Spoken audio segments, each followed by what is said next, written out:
Truth with Pure Power Chord.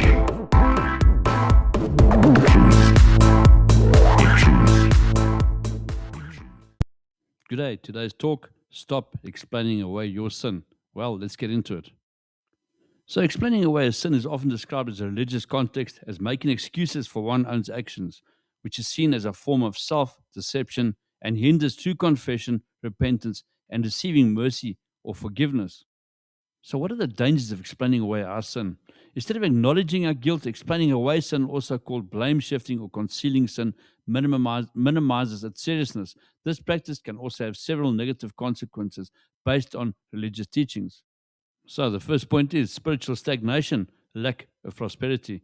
The Bible in Proverbs 28 verses 13 states that whoever conceals his sins will not prosper, but he who confesses and forsakes them will obtain mercy. This prosperity refers to overall well-being and a healthy relationship with God, which is hindered by unconfessed sin. But don't get me wrong, this has nothing to do with financial gain. Then we have separation from God. Sin creates a barrier between an individual and God, and making excuses for it prevents the restoration of that relationship. It also results in loss of joy and peace.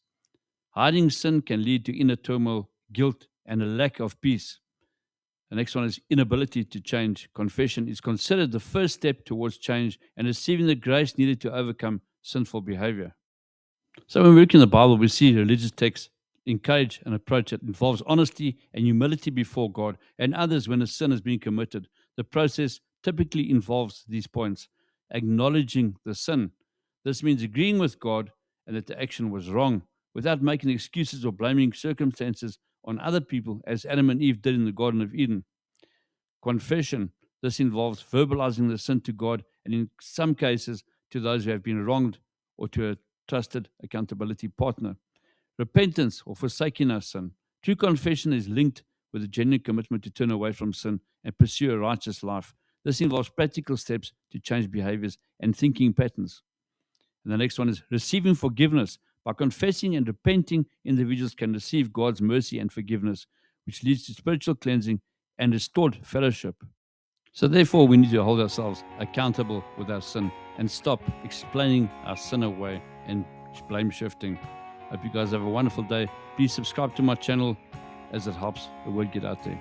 Cheers.